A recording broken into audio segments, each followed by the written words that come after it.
वंशे विभूषितकरा नवनीरदाभा पीताम्बरादरुणबिम्बफलादरोष्णा पूर्णेन्दुसुन्दरमुखादरविन्दनेत्रा कृष्णात् परं किमपि तत्त्वमहं न जाने। कृष्णात् परं किमपि तत्त्वमहं न जाने।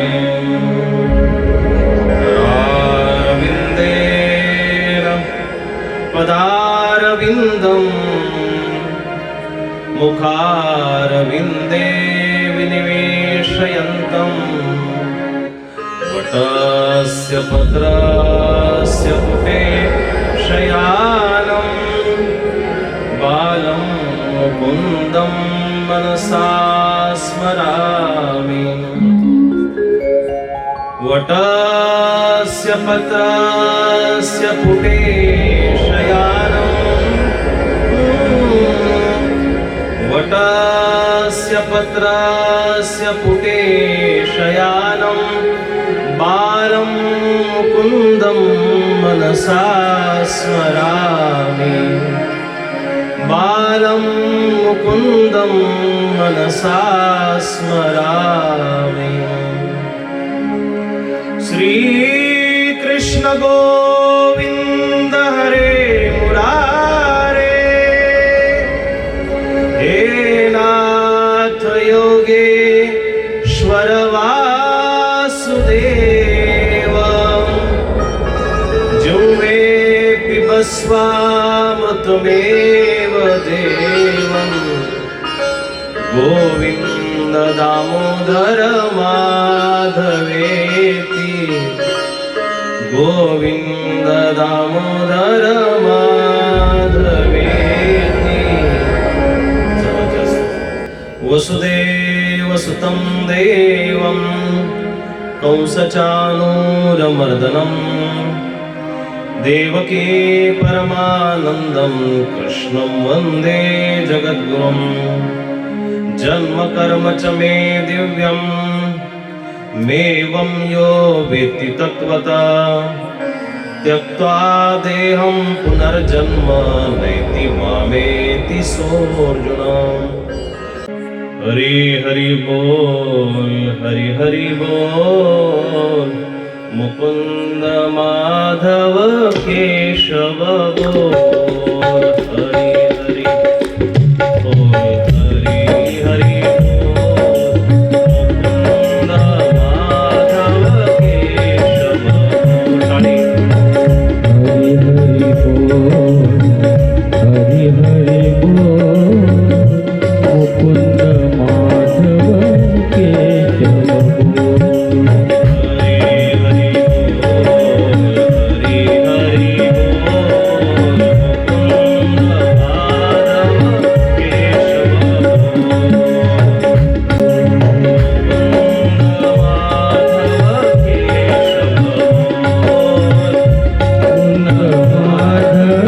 बोल। मुकुंद माधव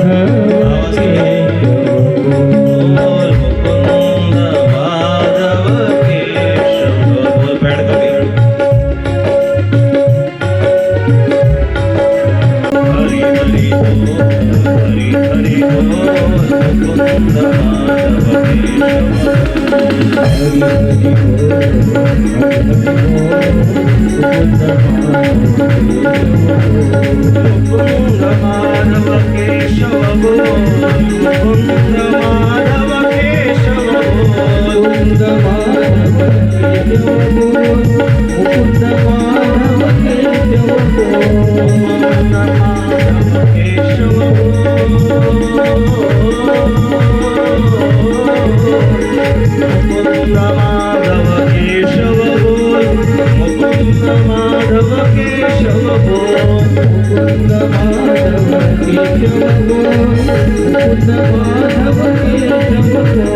हरी हरी बोल, हरी हरी बोल, मुकुंद माधव केशव बोल, हरी हरी बोल,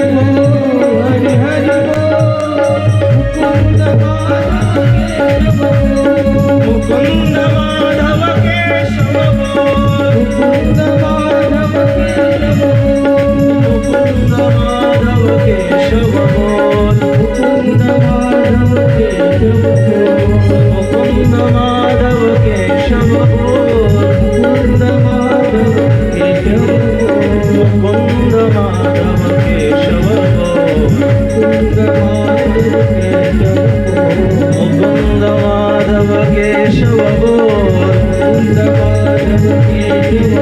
मुकुंद माधव केशव बोल, मुकुंद माधव केशव बोल, मुकुंद माधव केशव बोल, मुकुंद माधव केशव बोल, मुकुंद माधव केशव बोल, मुकुंद माधव केशव बोल, हरी हरी बोल, हरी हरी बोल, मुकुंद माधव केशव बोल, आणि हात वरती करा.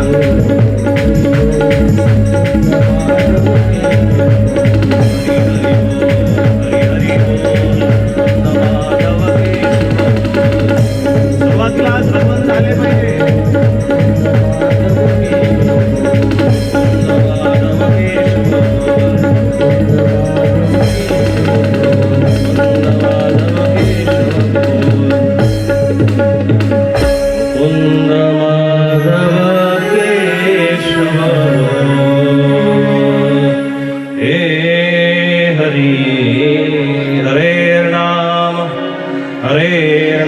हरेर्नामेव केवलम कलो नास्तेव नास्तेव नास्तेव गतिरन्यथा. अधो देवकी देव गर्भजननं गोपी गृहे वर्धनं माया पुतना जीवतापहरणं गोवर्धनं धारणं कंसच्छेदन कौरवादिहरणं कुन्ती सुता पालनं एतद्भागवते पुराणकथितं श्रीकृष्णलीलामृतम्.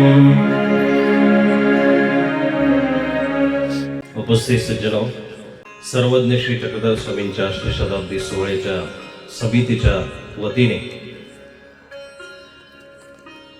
भगवान योगेश्वराची गाथा, पूर्ण पुरुषोत्तम परमेश्वराची गाथा, श्रीकृष्ण कथा या कथेच्या विद्यमाने आज आपण या ठिकाणी उपस्थित आहात. भगवान श्रीकृष्ण परमात्मा म्हणजे अनंत जन्मापासून ह्या धरतीला, ह्या पृथ्वी तलावरती असलेल्या सर्वच मनुष्य जातीला एक पडलेलं कोड आहे. आणि त्या संपूर्ण कोड्याला सोडवण्यासाठी अनंत काळापासून प्रत्येक जण प्रयत्न करतोय.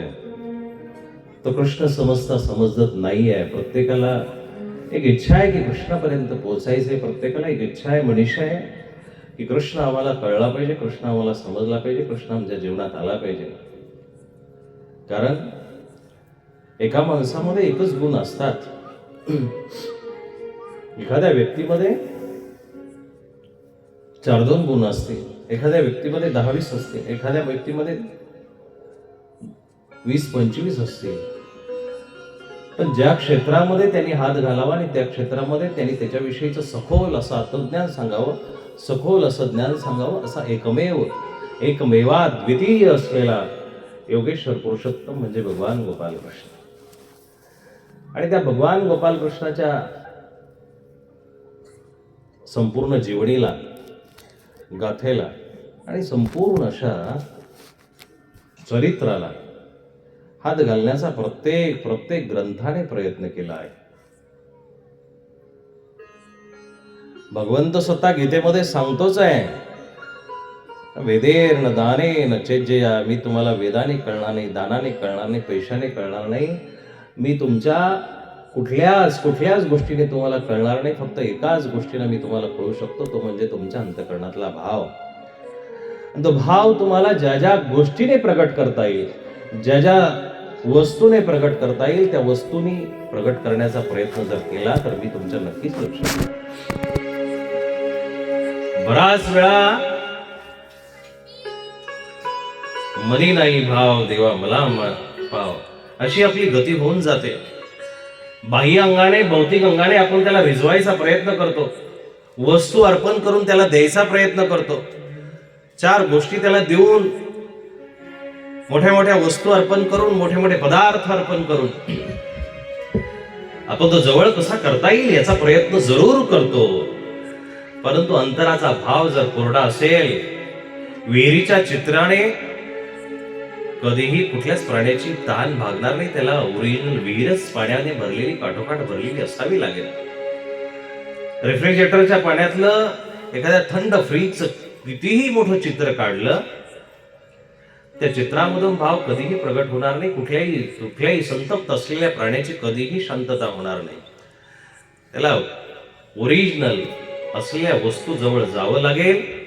तसा तुमच्या अंतःकरणातला भाव त्या भगवान कृष्णापर्यंत जाण्यासाठी पुरेसा आहे आणि त्याला आपल्याला दाखवावं लागेल.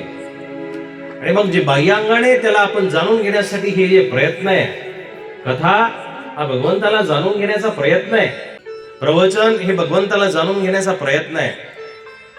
त्याचं चरित्र वाचणं, त्याची कथा करणं, त्याचं प्रवचन ऐकणं, त्याची गाथा ऐकणं, हे भगवंताला जाणून घेण्याचा प्रयत्न आहे. अनंत काळापासून आपण त्याच्यापासून लांब आहोत ना, ते जाणून घेण्याचा प्रयत्न म्हणजे ही कथा आहे. तुमच्या अंतःकरणातल्या व्यथेला संपूर्णपणे नाश करणारी जर काही भूतलावरती गोष्ट असेल ती म्हणजे भगवंताची कथा आहे. तुमच्या ज्या ज्या व्यथा असतील, मानसिक ताप, देहिक ताप, आंतरिक ताप, भौतिक ताप, अधिदैविक ताप, आध्यात्मिक ताप, कुठल्याही तापाला ही ताप विनाशिनी, जगातल्या सगळ्याच तापावरचं मिटवणारं औषध हे पॅरासिटामॉल म्हणजे कथा आहे, भगवंताची कथा आहे. ती कथा आज तुमच्या या सुवर्ण नगरीमध्ये सर्वज्ञ श्री चक्रधर स्वामी अष्टशताब्दी 16 जी समिती आहे, ही समिती स्थापन झाल्यापासून त्या समितीने जे जे कार्यक्रम केले ते एकमेव अद्वितीय असलेले कार्यक्रम आहे, स्तुत्य असे कार्यक्रम आहे. आणि वाढती कळा आहे हो. अमावस्या झाली, अमावस्या झाल्यानंतर ज्या रात्रीला चंद्र लोप पावतो आणि दुसऱ्या दिवशीच प्रतिपदेच्या चंद्राने, द्वितीयेच्या चंद्राने, तृतीयेच्या चंद्राने जसं वाढत जावं, शुक्लेंदुवत वाढत जावं, प्रतिपश्चंद्र लेखेव वर्धिष्णुर विष्णू वंदिता, प्रतिपदेचा चंद्र जसा वाढतो तसं तुमचं कार्य वाढतंय. तुमचं कार्य वाढत जाणारं कार्य आहे आणि ह्या कार्यालाच खऱ्या अर्थानं परमात्मा स्वीकार करतो. हे कार्य परमात्म्याला अपेक्षित असलेलं कार्य आहे. नाही तर वरिष्ठ मंडळी करते काय, खूप मोठा इव्हेंट होतो, खूप मोठा कार्यक्रम होतो, खूप मोठा उत्साह होतो, एकदा जेवढी इच्छा असेल तेवढं सगळं खर्च करतात आणि मग नंतर परत 10 वर्ष 5 वर्ष प्रवचनही आठवत नाही, कथाही आठवत नाही, कीर्तनही आठवत नाही, देवही आठवत नाही, मंदिर सुनव होऊन जातं, ओसाड पडतं. असं बऱ्याच ठिकाणी घडत असतं. तुमच्या बाबतीत अपवाद आहे. तुमची क्रिया वाढती क्रिया आहे. महानुभाव पंथामध्ये या क्रियेला ऊर्ध्व क्रिया असं म्हणलेले, वाढती क्रिया असं म्हटलेले. नवम नवम तम रसम मधुरम तथापि, नेहमी नवीन नवीन घेण्याची तुमची उत्सुकता आणि ही भूक आहे दादा, ही भूक आहे. दररोज एक भाजी खातो का आपण? नाही खात. दररोज एक वस्तू खातो का? नाही खात. कितीही आवडणारं स्वीट असलं ते दररोज आपण खात नाही ना, बदलून हवं असतं. भगवंताच्या बाबतीत श्रीमद भगवद्गीता सांगत असताना 11व्या अध्यायामध्ये जेव्हा अर्जुन भगवान गोपाल कृष्णाला चहूबाजूनी बघतो, जाणून घेतो आणि जाणून घेत असताना भगवंताला तो गदगदम भीत प्रणाम करत असताना भगवंताला प्रदक्षिणा मारतो, चहूबाजूनी बघतो आणि बघून त्याला जाणून घेण्याची कोशिश करतो. भगवंत म्हणतात, अरे मी तर समोर आहे ना, तुझ्या समोर आहे, तरी तू पाठीमागून का फिरला? देवा तू सर्व अंगाने 14 दिशांनी 8 दिशांनी 10 दिशांनी नवीन आहे. तुला जिथून बघावं तिथून तो नवीन दिसतो, जिथून बघावं तिथून तो सुंदर दिसतोय. आणि म्हणूनच वल्लभाचार्यकृत जर मधुराष्टकं बघितलं, कृष्णाचं चरित्र इतकं मधुर आहे. ते मधुराष्टकामध्ये वल्लभाचार्य सांगतात, कृष्णाचं काय काय मधुर नाही हो, सगळंच मधुर आहे, सगळंच मधुर आहे. काय काय मधुर नाही आहे, सगळंच मधुर आहे. कृष्णाला तुम्ही ज्या ज्या अंगाने भजाल, ज्या ज्या अंगाने बघण्याचा प्रयत्न कराल, त्या त्या अंगाने कृष्ण मधुर आहे. मधुराधिपतेरखिलं मधुरं, मधुराधिपतेरखिलं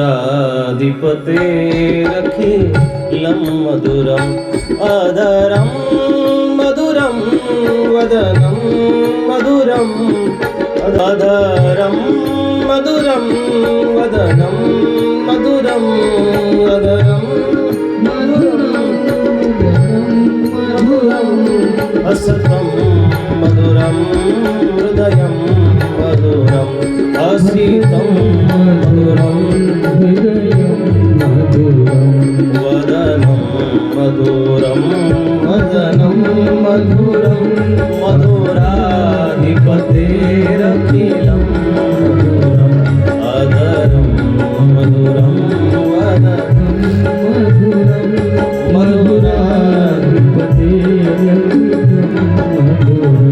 वचनं मधुरं, चरितं मधुरं.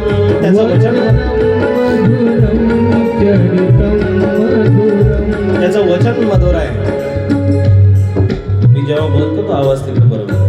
वचनं मधुरं, वचनं मधुरं. त्याचं वचन मधुर आहे, त्याचं चरित्र मधुर आहे. वचन म्हणजे जो भगवद्गीतेमध्ये बोलला, रणांगणामध्ये बोलला, सगळ्यांच्या समक्ष बोलला, 18 अक्षयणी सैन्याच्या मधोमध बोलला, युद्धाच्या थरकाप उडवणाऱ्या रणसंग्रामामध्ये बोलला. पण ते वचन त्याचं तिथं ऐकावंसं वाटलं. 48 मिनिट भगवान गोपाल कृष्ण वचन ऐकत अर्जुन स्तब्ध आहे, स्तब्ध आहे. वचनम मधुरम, भगवंताचं वचन सुद्धा मधुर आहे. चरितम मधुरम, त्याचं चरित्र असं भगवाना ज्या ज्या अवताराचं तुम्ही चरित्र काढाल, पृथ्वी तलावरती अनंत अवतार झाले, त्या अनंत अवताराचं चरित्र काढल्यानंतर ते चरित्र ऐकत असताना माणसाच्या मनामध्ये 2 भाव निर्माण होतील, 3 भाव निर्माण होतील, 4 भाव निर्माण होतील. अरे पण नवम रसापर्यंत मधुर त्यांना घेऊन जाणारं एकमेव चरित्र म्हणजे भगवान गोपाल कृष्णाचं चरित्र आहे. ऐकावं तेवढं नवल, ऐकावं तितकं मधुर. आणि 5000 गेली 5000 वर्ष होते, जन्माष्टमी होते, गोपाल काला होतोय, पण तो गोपाल काला कधी अवीट झाला नाही, कधी कडू झाला नाही, तो गोड वाटतो. वचनं मधुरं, वर्चरितं मधुरं, वचनं मधुरं, चरितं मधुरं, वसनं मधुरं, वलितं मधुरं, वचनं मधुरं, चलितं मधुरं, मधुराधिपतेरखिलं मधुरं, मधुराधिपतेरखिलं मधुरं, मधुराधिपतेरखिलं मधुरं, मधुराधिपतेरखिलं मधुरं. काय काय मधुर आहे हो, काय काय मधुर आहे. कथा तर ऐकायची आहे, पण गोडव्या सहित कथा ऐकायची. गोड अंतकरण गोड झालं पाहिजे. गोड पदार्थाचा वास जसा आपल्याला लुब्ध करतो, आकर्षित करतो, तशी भगवंताची कथा आपल्याला लुब्ध करणारी कथा ऐकत असताना ती लुब्धता जाणवली पाहिजे. अधरम मधुरम, त्याचे ओठ मधुर आहे. आपल्याला आपले ओठ मधुर करण्यासाठी रंग द्यावा लागतो. त्या रंगामध्ये मिश्रितता आहे. लावत असताना विचार करा, जनावरांच्या रंगापासून, आर्टिफिशियल रंगापासून तो रंग होणार आहे, पण त्याचा रंग मुळातच मधुर आहे, रंगीत आहे. नवनीर दाभा पितांबराद वरुण बिंबर फलाद वृत्ता. ज्या पद्धतीने ते बिंब फळ उमललेलं असतं, त्या फळाचा जसा लाल चुटुक रंग असतो तसा ओठाचा त्याचा रंग आहे. सूर्याच्या नवोदित अरुणोदय झालेल्या सूर्याचा जसा रंग असतो तसा. अधरम मधुरम, वदनम मधुरम, नयनम मधुरम, हसितम मधुरम.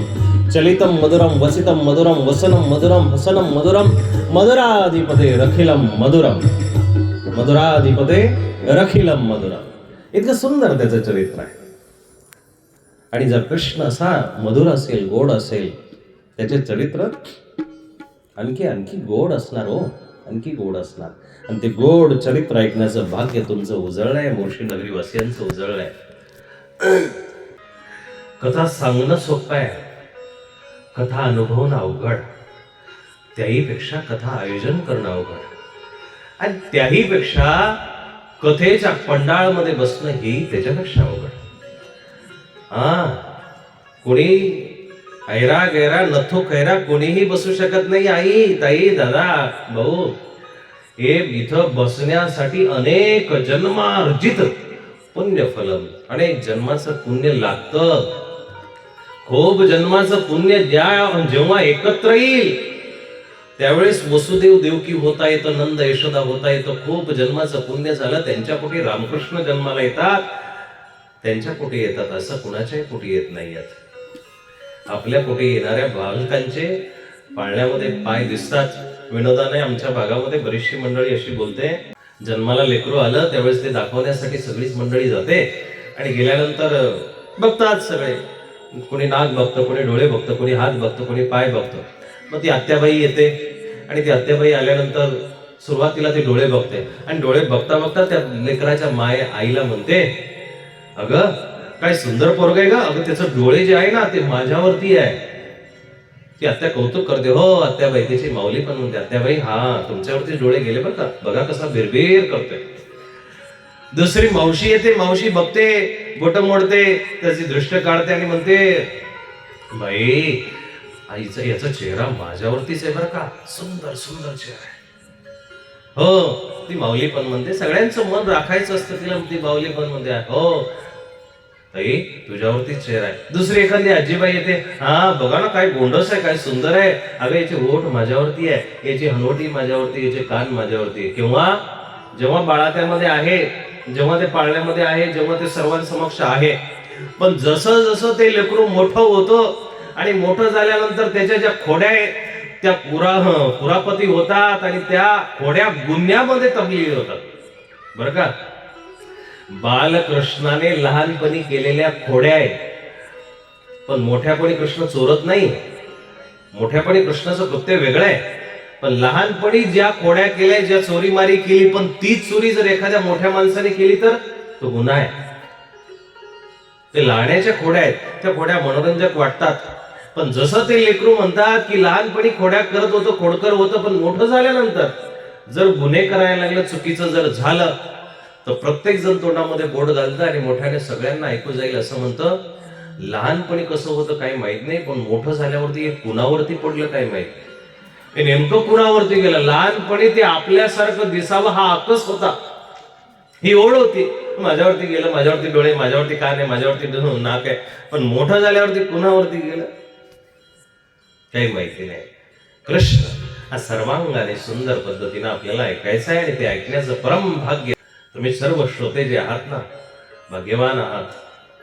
आता मी थोडीशी नजर मारली मगाशी वरतं, आजूबाजूला कॉलनी आहे, कॉलनीमध्ये बसलेली मंडळी भाग्यवान आहे, घरातून ऐकतीये. खाली बसलेले भाग्यवान, खुर्चीवरती बसलेले परम भाग्यवान. का का परम भाग्यवान? ज्यांचे हातपाय कमजोर झाले तर ठीक आहे. कथा ऐकण्यासाठी जेवढी नम्रता तुमच्या अंगामध्ये येईल तेवढा भगवंत तुमच्यामध्ये वरून खाली आल्याशिवाय राहणार नाही. वरून खाली आल्याशिवाय राहणार. त्याला अवतरित करण्यासाठी आपल्याला झुकावं लागेल, वाकावं लागेल. ती कथा ऐकण्यासाठी नम्र व्हावं लागेल. फळवारे रक्ष नम्रची झाला. ती नम्रता येत असते. तद्विद्धी प्रणिपातेन परिप्रश्नेन सेवया. गीता सांगते उपदेशन्ति ते ज्ञानम ज्ञानिन तत्वदर्शिन. ज्ञानी व्यक्ती तेव्हाच तुम्हाला ज्ञान देतील किंवा ते ज्ञान तुमच्या अंतःकरणामध्ये तेव्हाच स्रवीभूत होईल. अहो, विहिरीला पाणी लागल्यानंतर तिचे झरे वरती नाही आहेत, ते खाली जातात, आणि मग ते पाणी भरून भरून भरून ते पाणी वरती येत असते. त्याची पातळी तेव्हा वाढत असते. हे ज्ञान तुमच्या अंतःकरणामध्ये मुरलं पाहिजे. काल तयार केलेलं लोणचं आज गोड लागणार नाही, आज कच्चं लागेल, आज आंबट लागेल, पण महिन्याने 2 महिन्याने मुरल्यानंतर त्याची गोडी जी हवी आहे ती अवीट गोडी आहे. आणि मग ते लोणचं आपण आनंदाने खात असतो. भगवंताला मुरावं लागेल, त्याची कथा आपल्या अंतकरणामध्ये मुरून द्यावी लागेल. परंतु होतं काय, भक्ती भावन से हृदयात त्यासी भेटेल